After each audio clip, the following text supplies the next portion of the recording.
On today's show, get up close and personal with Minnesota's bear named 56. An animal destined for the history books. We're like, okay, this is something special. There's 3 elements to skate skiing. We help you get moving on skis. This is a good workout. And we hit the trail with a Minnesota classic.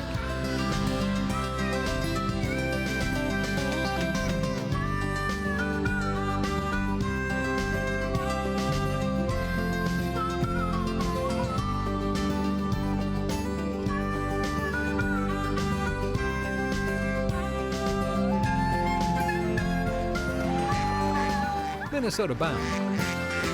Brought to you by Minnesota's select GMC dealers.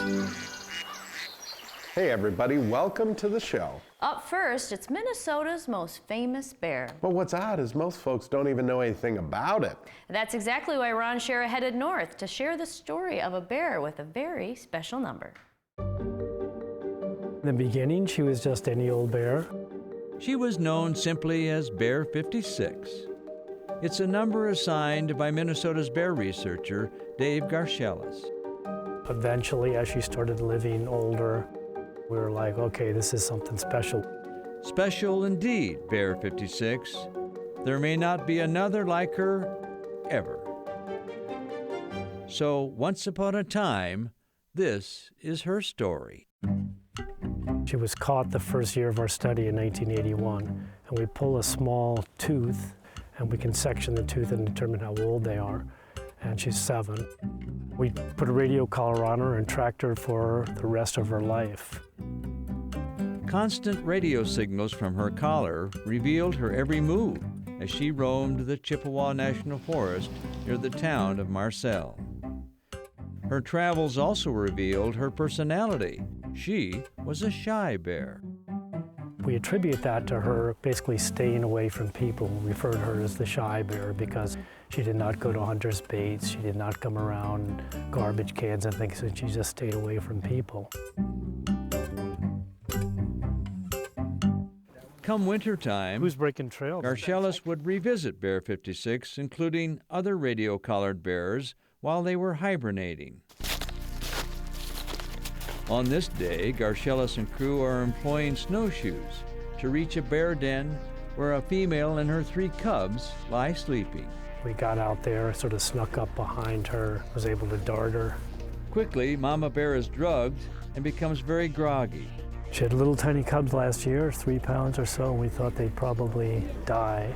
And somehow she raised them all. She's a very small bear, too. Kind of surprising. Also surprising was their chosen winter quarters. Not a den, but more like a ground nest. She's basically just had a bunch of spruce boughs around her, which is typical for her, not all that typical for females with cubs. While Mama sleeps, Garcelis and company collect their bear facts, weights, and measurements. Mama Bear is examined first to make sure she's in a deep sleep. She has some implanted heart monitors in. So we're downloading one of the 3 right now. And her heart stopped for more than 4.5 seconds, 65,000 times this winter. Yeah. And now we're trying to find out other things about these bears. What kind of habitats they use, what kind of home range size they have, what kind of new foods they're eating. I don't think we should do blood on these guys. I don't think I could find a vein. Next, cubs go to the dentist. This looks like a full set of adult teeth. Wouldn't you say, Dad? Goldilocks would be proud. 138. My, what a big nose you have. Lastly, the cubs are marked for life with tags and collars. And a different drug brings them back to reality. Hold on. Oh, jeez. And back to bed. Trying to bring me in with them. It's 35 years field work. It's all about the science, and the science informs the management. Doesn't really get old, no. I really enjoy it every day. Which brings us to the last chapter in the story of Bear 56. For researchers like Garcelis, Bear 56 provided decades of bear science.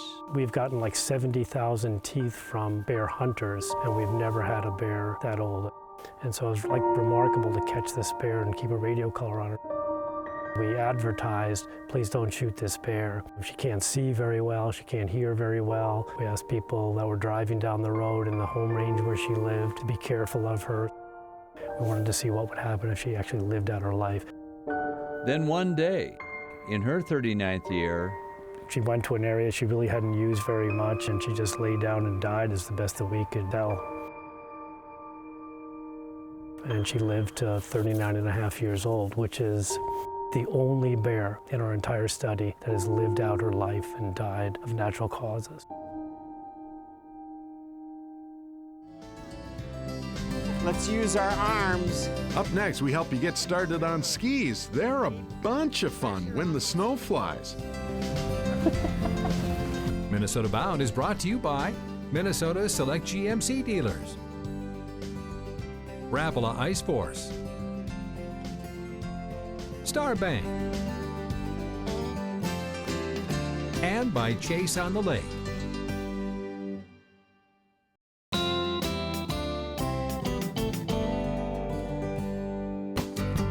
Hello. Hey, Laura. Welcome to Thank you. Worth Winter Headquarters. Well, I'm excited to be here. I am so excited to learn how to skate ski, but I'm not quite sure the difference between cross-country skiing and skate skiing. The classic ski is a ski that as you shuffle along, one leg and the opposite arm moving in the same direction, the skier will put pressure on the ski and engage this fish scale. In the skate ski, the difference is there's nothing to engage the snow. It has no wax, it has no fish scale, and you're constantly gliding on the snow. It's very similar to ice skating, rollerblading, so it does have that essence of flying.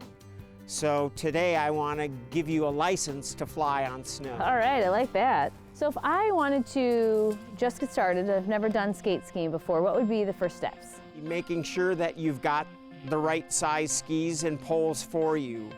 With classic skiing, the poles would go up to the top of the shoulder. With skate skiing, those poles are going to go up to your nose. Boots for classic are going to be cut off at the ankle. With the skate boot, you've got a more rigid sole for lateral stability, and you've got an ankle cuff that gives you much more stability from the ankle on down. All right, here we go. There's 3 elements to skate skiing, and that's push-off, weight transfer, and balance, or glide. Because when you balance over your ski, you have a flat ski. A flat ski is a fast ski. He makes it look so easy. Oh, this is not that easy, Greg. Here we go. So remember, keep pressure on those heels. Keep those tips wide and kind of like duck walk.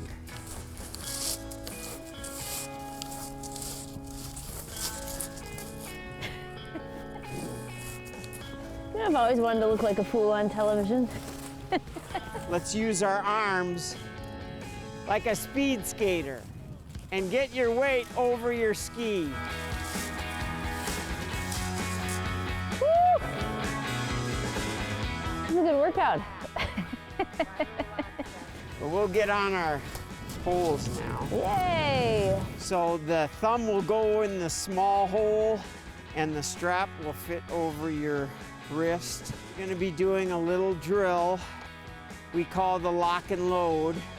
I like that, lock and load. We're going to keep our arms always in this 90-degree Rosie the Riveter strong arm position. And what we're going to do is we're going to make sure our pole plant is back by our heel. You can see the angle is facing in the direction we're going. And what we're going to do is we're going to crunch. And the V2 technique, down, over, up. Push off, weight transfer, balance.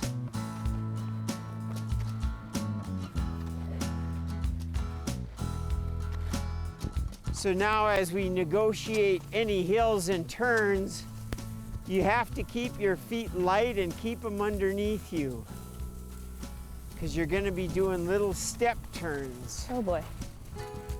Use your edges.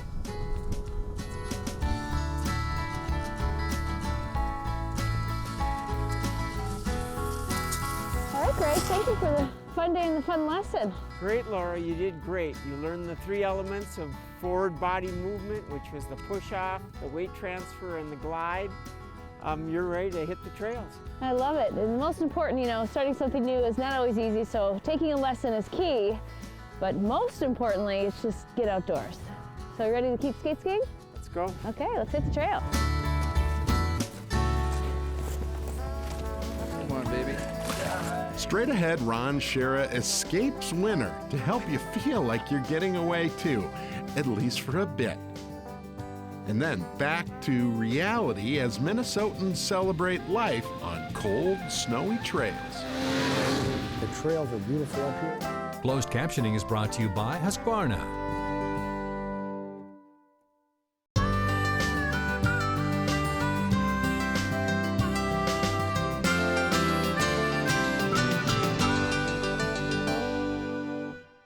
Up next, my dad heads south to take a break from long Minnesota winters. Tag along on some of his favorite getaways. When the snow flies and temperatures sink, Minnesotans are famous for leaving the state they love, if only for a little while. Short-term snowbirds, so to speak, to catch some rays, warm rays, or play tourist somewhere, or go fishing in water that never freezes. Beautiful. Come on, baby. All right. Oh, what do we got here? But wait. A winter getaway in Minnesota can be more than one way south. Maybe it's nothing more than the solitude of an ice shack. Maybe it's a new experience. How about a dog-powered sled ride into the Boundary Waters wilderness beyond Ely? There he is. Oh, nice one. Maybe catch a lake trout while your canine helpers take a nap. Maybe it's a winter trout stream in scenic southeast Minnesota. Trout love cold water. How about a getaway in a Minnesota state park? Winter amenities may be fewer than summer, but they're there. Okay, forget it. Your getaway requires cactus. Is that it? Consider sunny Mazatlan, Mexico, and troll the blue water for blackfin tuna. Or Take me to him. cast freshwater for a largemouth bass. Boy, it's pretty looking bass. Very pretty. Another popular Mexican hangout for Minnesotans is here, Cabo San Lucas. You can't beat the beach scene, and not far away, swim striped marlin, an angler's dream fish. Got me a marlin. Oh, he's a beauty. And it's almost free, senor.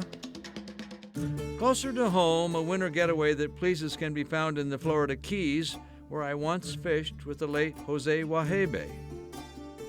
At the end of the Mississippi River, there's the Louisiana Bayou, rich with fish despite oil spills and hurricanes.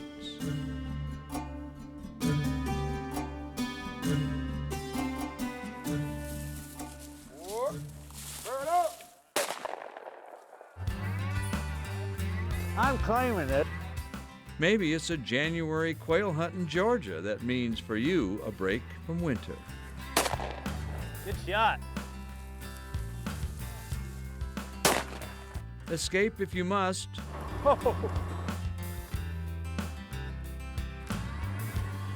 Just don't forget, come back to marvelous Minnesota. Look at that guy. Oh, yeah. Oh, that's a nice one. Remember, the walleyes bite again come May. Up next, we hit the trail with a Minnesota-bound classic.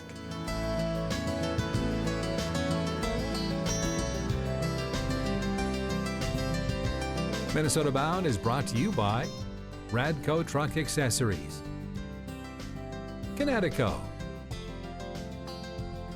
Running Aces Casino. And by Totem Resorts, the premier destination for world-class fishing.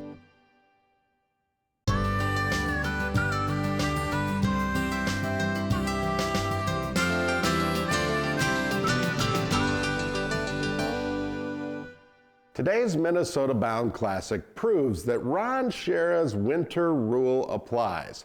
During this time of year, he goes south to cover stories, and I must go north. North to Dan Crompton's snowy trails.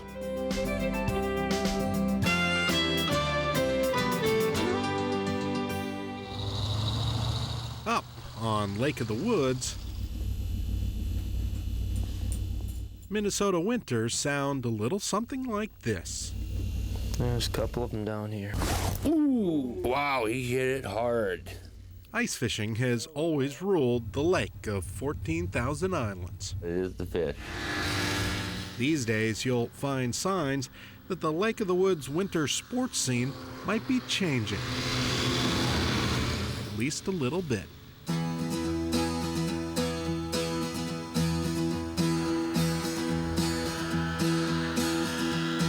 Yep, Lake of the Woods can be a good place to find powdered snow and endless trails. Typically, our trails are pretty much all groomed by Christmas time. This is an area where you have a lot of opportunity to ride. There's a lot of miles of trails. Out on the trail, you might pass this guy, local Dan Crompton. Now, don't try and keep up. Dan rides more than just about anyone around. In some winters, I've done 5,000 miles. Dan runs his own guide service. He'll take you out and show you around. And that is a good thing, considering just how far you can ride. Like I mentioned earlier, to have, 100-mile trips or 200-mile trips. Around Lake of the Woods, you will find two distinct styles of riding. First, the wooded trails.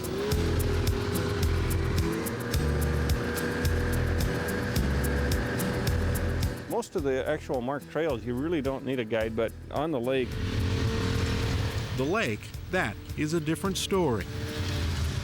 If you're going to get out much at all, unless you know where you're going, it pays to have somebody who knows. But you can go hundreds of miles on the ice. Even a bit of wind and snow can blind riders. That's one reason locals mark the trails. You can get off into the powder and go for, as far as you want to go in just powder snow. Glenn Voitella runs snowmobiles out of Riverbend Resort. Only a few of his winter visitors come to ride. They do a day of fishing, and then they'll throw in a couple days of snowmobiling. One night they'll probably stay up in the islands, and then they'll come back. It's a real great trip. Thing is, when you ride the wooded trails, you'll find a few shelters along the way.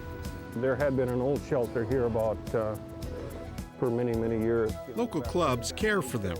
You'll find a stove, sometimes maps, even the old chairs out of Baudette's old theater. I would imagine they must date from the 1920s or so. It's all part of the lake's growing reputation. You go just even 60, 80 miles east of here, towards International Falls, and the resorts, they pretty much thrive on snowmobiling, whereas here, there's a few snowmobiles around, but, almost everybody that comes here comes to fish. Which, for now, may be the way the guys like it. Few riders means fresh snow and quiet trails. Just what snowmobilers dream of. The trails are beautiful up here, and there's so many different things you can do and places to go. We'd like to see more snowmobiles up here.